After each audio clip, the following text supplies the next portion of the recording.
Alright, so I'm going to be showing how to open up and disassemble this HP x360M convertible model 13M. Let me see here, 13m-ag0001dx. Alright, so we're going to have to remove these little rubber feet here because they are hiding screws under there. Usually I can do this with my fingernails, but if I can't, I'll use a small thin flathead screwdriver. Here you can see, we can just peel this up. Okay, then we're going to set that aside. Do the same thing with the bottom one. Okay. Actually, okay, yeah, there are screws sitting under here. Okay, now that we got both rubber pieces off, we're going to use a PH1 or JS1 screwdriver to remove the screws that were hidden underneath. Okay, there's 4 back here near the hinges, 2 here underneath this rubber foot. Also you want to keep all the screws in order. The way I do that is I put them flat side down like that on my desk in the pattern I remove them. So the 4, and then I guess we can put these 4 in a row, but these ones down here I believe are T6, torque 6, or possibly T5. So we're going to try the T6 first. Let's go ahead and get all these screws out. If this video helps you out, make sure to like, subscribe, share my channel with others so that they can learn how to upgrade and repair their devices as well. If it helps you save a bunch of money, please consider contributing a little to the channel. Every little bit helps and allows me to continue making these videos for a living. Alright, I'm going to try a T6 real quick. Nope. Okay, so it is a T5 or Torx 5. Sorry about that. Okay, so we'll remove that screw. This computer is having problems charging. It doesn't hold a charge. We're going to see, hopefully it's the battery and not the charge port or something else. The charger was all chewed up, so I'm assuming what happened is the battery completely drained and then it just sat at 0% for a very long time. Anyways, we're going to get a suction cup. We're going to go from the center. I'm going to hold down the outer edge with my fingernail as I pull up, just like that. We're going to go to the other side and do the same thing. Okay, just like this. Okay, and there we go. It actually came out really easily.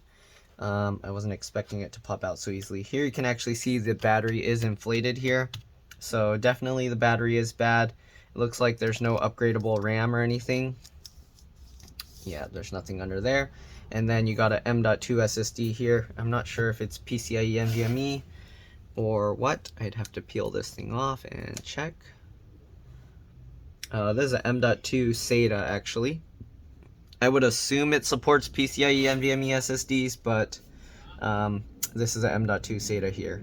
Okay, next thing we're going to do, we're going to disconnect the battery, again using the PH1 or JS1 screwdriver.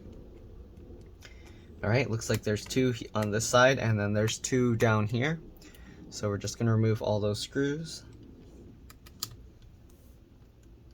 If there are additional screws, we'll remove those as well, but for now we're just going to remove those 4. Okay, it looks like they do run the speaker wire underneath the battery, so you want to be careful when lifting the battery out. Let's see here. Okay, so here you can see it can already lift up. We're going to disconnect the battery connector here. So this is more just a quick look inside and a battery replacement video. Okay, then we can go ahead and lift the battery up. Battery model number, if you need it, is right there, KC04XL. Alright, anyways, we're going to now unroute the speaker cables from here. Okay. Uh-oh, hold on, give me a second. I have to get my cat down from there. Alright, I'm back. Let's go ahead and get this thing completely out. Okay. Can be a little tricky. Gotta pull from both sides, then pop it out. Just like this. Okay. Alright, let's zoom out. And now we got the battery out. Okay, so I'm going to now clean the dust up here, get the new battery, we'll replace it, and we'll see how it goes. Alright, I'll see you guys in a bit. Alright, I'm back. So we're just going to replace the battery. Here you can see it's all clean inside now. Okay, so toss the old battery aside. Let's go ahead and grab the new one. Okay. One comes all wrapped up. go ahead and open this thing. Okay. Oh, one thing you want to take note of which way the connector is facing. Okay, so I should have checked that. Let me check with the old battery. Okay, so when you look at the old battery, you can see the exposed metal pins are facing up. That's the way you want it to go. You don't want to flip it upside down. That's very important because if you switch it around, you can damage the computer that way. Okay, so we're going to get this cable back on top. Line everything back up. Good. Alright, this cable we can actually put in after we get all the screws in, so I'm going to put the 4 screws in first. Okay. And hopefully the battery solves the issue.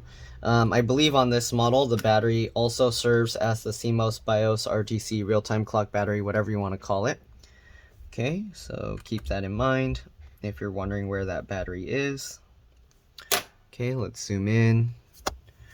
And then let's go ahead and get this cable back in. Push that back down and tuck that in. Push that back down and tuck that in. Push this back down and tuck this back in. There we go. Alright, so that's all in.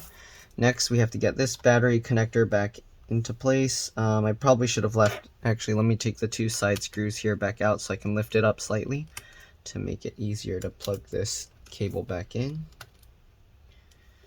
Okay, so what we're going to do, we're going to lift the battery slightly here. Okay, and we're going to get this cable back into place. This can be a little tricky. Maybe it'll be easier if I actually take the whole battery back out, but okay, I'm going to rotate it sideways like this. And we're going to get this connector back in. Yeah, maybe I might have to take the whole battery out. We'll see. Okay, we'll get this in. Okay, it looks like it works. Make sure the cable goes in straight. You don't want it to go in at an angle. Pinch the 2 pieces so it goes all the way. And then you can turn all this excess slack back over to here. Get that out of the way. Alright, I'm going to just put those other 2 screws back in that I took out. Alright, and then let's go ahead and turn it on. Most likely we're going to have to plug this in for it to power back up. So let's go ahead and do that. Uh-oh, people are messaging me. Give me a second. Alright.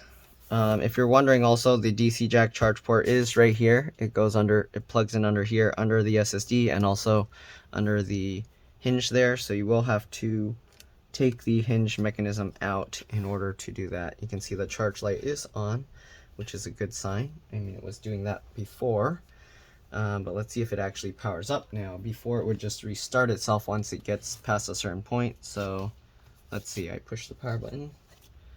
And again, because the main battery acts as a CMOS or BIOS battery, it's most likely going to restart multiple times. So let's go ahead and see. So here you can see it says the CMOS was reset. Press enter to continue. Oh, it's making weird noises. Yeah, I think something else is wrong with it. I'm hearing like weird chirping, clicking sounds, which isn't a good sound.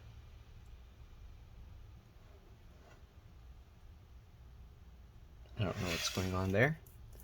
You can see it's doing an automatic repair. Anyways, I'm going to let this run and we'll see. Alright, I'll see you guys in a bit.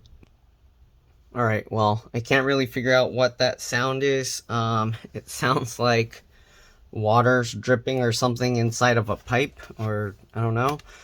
My guess is maybe something is weird with the heat pipe. Usually the way they make that, it's kind of like a vacuum tube with some moisture inside, but that's really weird. I don't know.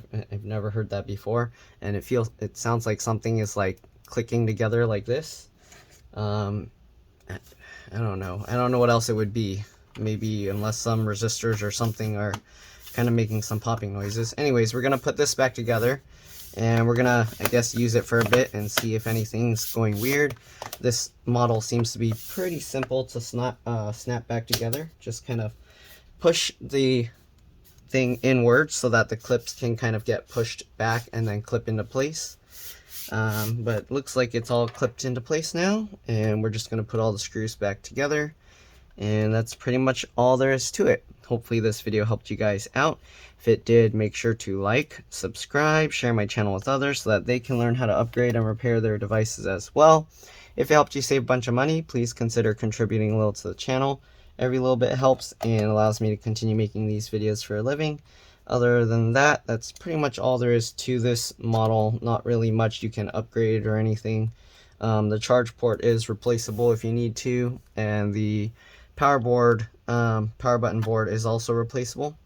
I also noticed that it still continues making the sound a little bit after it completely shuts down, so that's why it makes me think that it's something with the heatsink and not like the components on the motherboard or anything like that.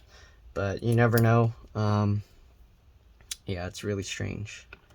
Anyways, that's pretty much it. I'm just gonna get all of this back together, and I'll see you guys in the next one. All right, let's get all of this back together.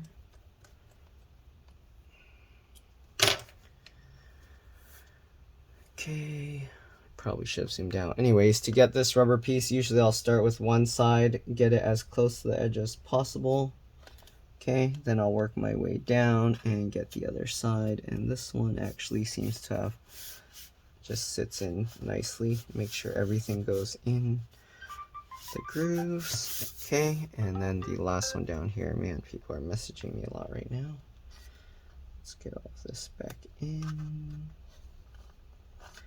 But yeah, that's pretty much all there is to it. Thanks for watching, and I will see you all in the next one. All right, let's drop this. Bye.